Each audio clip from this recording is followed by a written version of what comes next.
मेरा पहला सवाल चाइना को लेकर डिसएंगेजमेंट डीएस्केलेशन को लेकर जो बातचीत चल रही थी वो एक किस्म से रुक गई है।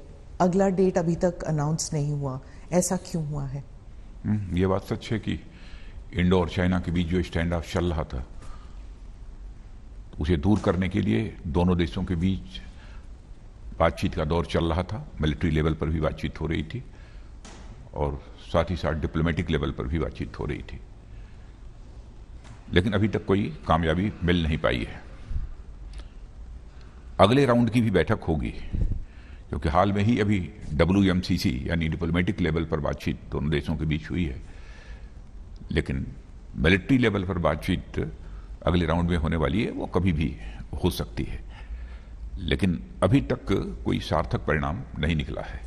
स्टेटस को बना हुआ है, नहीं यथास्थिति बनी हुई है। तो अगर यथास्थिति बनी हुई है उसका मतलब डिप्लॉयमेंट लेवल जो है वो कम नहीं होने वाला हमारी तरफ से। जब यथास्थिति बनी रहेगी स्वाभाविक है डिप्लॉयमेंट कैसे कम होगा। तो डीएस्केलेशन भी नहीं, ना डिप्लॉयमेंट ना तो डिप्लॉयमेंट हमारा कम होगा और मैं समझता हूं कि उनका भी डिप्लॉयमेंट कम नहीं होगा। तो स्टेटस को किसी तरह से पॉजिटिव डेवलपमेंट नहीं माना जा सकता। हाँ, मैं इसे मैं पॉजिटिव डेवलपमेंट नहीं मानता हूं जी। हाँ, लेकिन बातचीत चल रही है, इसलिए बातचीत के द्वारा कोई ना कोई सकारात्मक परिणाम निकले, तो बातचीत ये हमारी अपेक्षा है। बातचीत बैक चैनल्स के जरिए चल रही है क्योंकि अभी तक डेट तो अनाउंस नहीं हुआ, मिलिट्री लेवल के हो या फिर डिप्लोमेटिक लेवल के हो, बैक चैनल चल रहे हैं। मैं नहीं, उनके भी हॉटलाइन मैसेज आए थे, हमारे भी हॉटलाइन मैसेज उनको गए हैं। बराबर अभी किन किन मुद्दों पर बातचीत होगी इस संबंध में मैसेजेस का आदान प्रदान दोनों देशों के बीच हो रहा है। सर, 50 साल के बाद 2020 में बुलेट्स चली हैं लाइन ऑफ एक्चुअल कंट्रोल पर। आप रक्षा मंत्री हैं, आपको क्या लगता है कि शांति की कोई संभावनाएं आपको जरा भी दिख रही हैं? भारत तो सदैव से ही विश्व शांति का पुजारी रहा है। केवल भारत और चाइना के बीच ही शांति भारत नहीं चाहता रहा है, भारत तो विश्व शांति का पुजारी रहा है। हम शांति तो सदैव चाहते हैं। पर ये तो गोल हुआ ना सर, ये तो एक जैसे कहते हैं कि एक पॉलिसी मैटर है कि शांति, कौन कहेगा कि हम शांति नहीं चाहते? शांति तो हर मुल्क कहता है कि हमें शांति चाहिए, लेकिन एक एक्सपेंशनिस्ट गोल है चाइना का, दूसरों की जमीन हड़पने का। ऐसी स्थिति में शांति कैसे हो सकती है किसी भी मुल्क के साथ? नहीं, यदि कोई देश विस्तारवादी है, एक्सपेंशनिस्ट है और भारत के भूमि पर कब्जा करने की कोई कोशिश करता है, तो कि टुकड़े को हड़पने की कोशिश करता है, तो भारत के अंदर वह ताकत है, भारत के अंदर वह कुवत है कि किसी भी सूरत में अपनी जमीन को किसी दूसरे देश के हाथ में नहीं जाने देगा, चाहे दुनिया का कोई भी देश हो।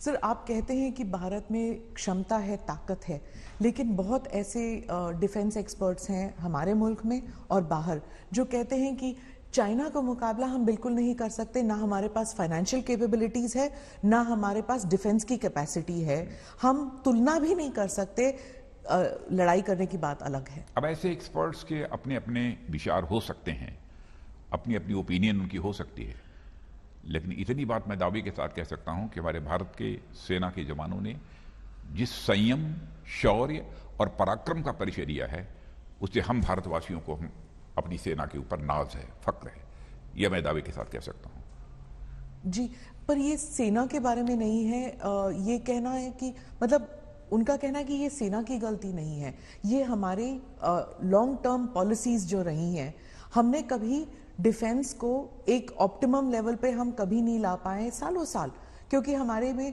हम एक मिलिट्री पावर नहीं रहे हैं, हम एक सॉफ्ट पावर रहे हैं, हम एक डेमोक्रेसी हैं, एक डेवलपिंग पावर है, नॉन एक्सपेंशनिस्ट है। इसकी वजह से नेशनल सिक्योरिटी, डिफेंस, ये सब सेकंड प्रायोरिटी लिस्ट पे आ जाता था। देखिए, आजादी हासिल होने के बाद जितनी भी सरकारें रही हैं, चाहे किसी भी राजनीतिक पार्टी की सरकार रही हो, सिक्योरिटी को सवाल को लेकर मैं किसी के ऊपर कोई सवालिया निशान नहीं लगाना चाहता। हाँ, इतनी बात मैं दावे के साथ कह सकता हूं कि जब से प्रधानमंत्री श्री नरेंद्र मोदी जी के नेतृत्व में हमारी सरकार बनी है, सुरक्षा हमारी प्राथमिकताओं में नंबर 1 पर रहा है और हम जितनी अधिक ताकत और सुविधा अपनी जो है डिफेंस फोर्सेस को मुहैया करा सकते हैं, वो हम कराने की अपनी तरफ से कोशिश कर रहे हैं।